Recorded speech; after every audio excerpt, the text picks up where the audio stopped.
We ramp up annual public infrastructure spending to 6% of GDP.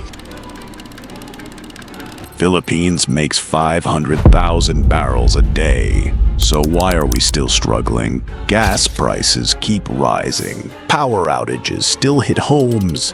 And groceries more expensive than ever. It's been nearly 2 years since President Bongbong Marcos won the 2022 election. He promised cheaper energy, a stronger economy, and a better life for every Filipino. But today, the Philippines still imports over 500,000 barrels of oil every single day, while sitting on top of more than $26 trillion in untapped energy. Yes, $26 trillion. That's enough oil and gas to rival Qatar. More reserves than Brunei, a country that runs its entire economy on oil wealth, and even potential to match Indonesia's daily production if fully developed. So why are we still struggling? Why is our GDP per capita stuck around $3,500, while Malaysia is nearing $12,000? Why are Filipino mothers working as maids in Singapore just to send money back to families living in the dark? There's oil beneath our sea, but it's not being used to help us. Why? Because one thing stands in the way: power, politics, and the South China Sea. This isn't just a story about oil. It's about a country left behind and what happens if we don't act now. Because if the Philippines fails again, we don't just lose opportunity, we lose the future. Chapter 1. The Philippines Energy Trap.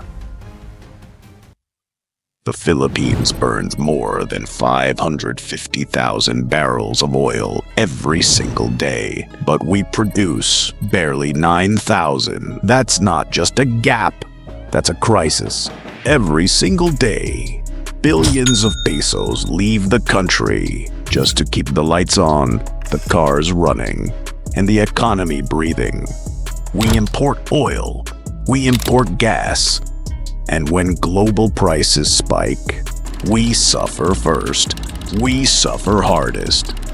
Here's the twist: the Philippines shouldn't be this dependent, because beneath our soil, and especially beneath our seas, lie energy reserves worth tens of trillions of pesos, at least 6 billion barrels of oil.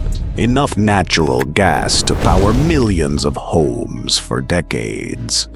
Places like Reed Bank, East Malampaya, the Sulu Sea, and Cadlao, they're not science fiction.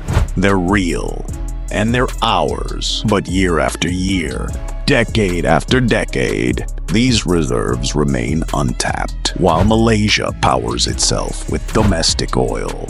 We're still begging foreign countries to keep our lights on.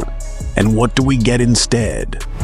Blackouts, brownouts, skyrocketing electricity bills. Even our most important natural gas source, Malampaya, is running dry. Experts say it could be gone by 2027. If we don't act, the situation could collapse. Blackouts will increase, gas prices will explode, and the peso even weaker. We're caught in an energy trap. The resources are here, the power to use them isn't. Chapter 2. The untapped oil treasure beneath our seas.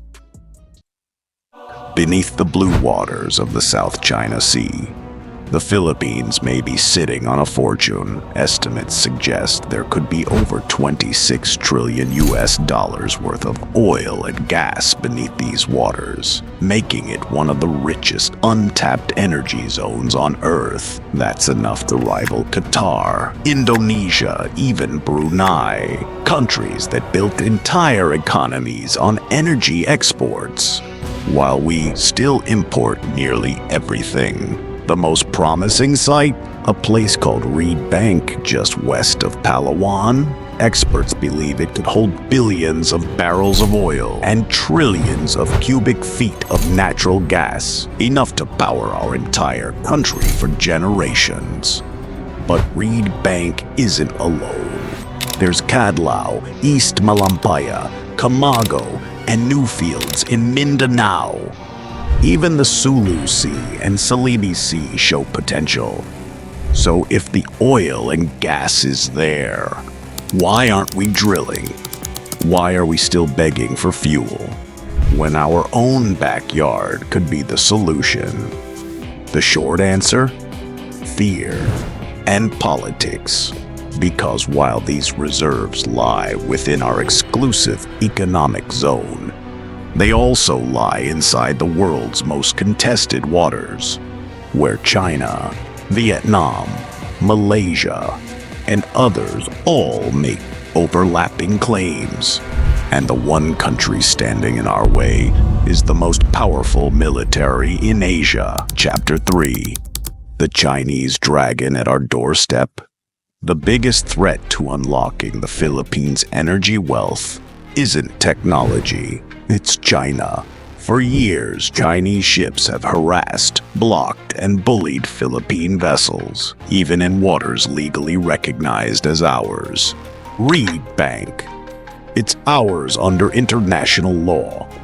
But every time our survey ships try to explore it, Chinese Coast Guard shows up, ramming boats, firing water cannons, using warships to send one chilling message: this is ours now. In 2016, the Permanent Court of Arbitration at The Hague ruled in favor of the Philippines, declaring that China's so-called 9-dash line has no legal basis. But Beijing didn't care. They ignored the ruling and kept expanding, building military bases on artificial islands like Mischief Reef, just a stone's throw from our richest oil prospects. Meanwhile, our workers sit idle. Our rigs remain unbuilt. Our gas stays underground. And foreign investors, they're pulling back, afraid of sparking a geopolitical firestorm. This isn't just an oil story anymore. It's a sovereignty crisis. It's a national security emergency. And if we don't act soon, we may lose our chance forever.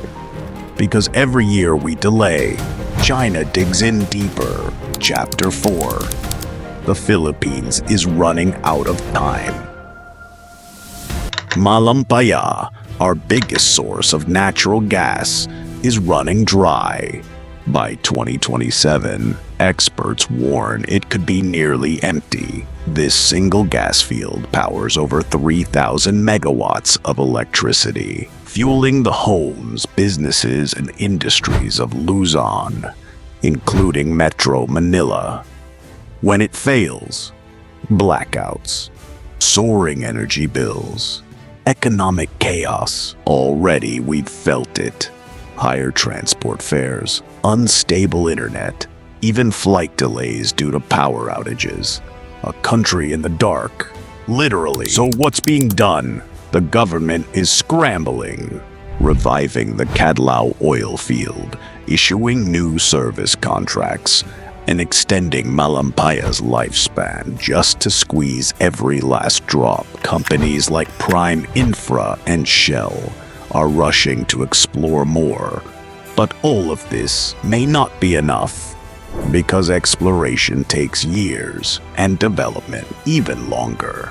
The Philippines is in a race, not just against China, but against time itself. We're not just burning fuel anymore, we're burning opportunity. And if we lose this race, it won't just be our economy that suffers. It'll be our children, our sovereignty, our future. While the Philippines struggles to unlock its energy future just across the sea, Malaysia is already powering ahead. With strong state-owned companies, rising investment, and clearer strategy, they're transforming into a regional energy player.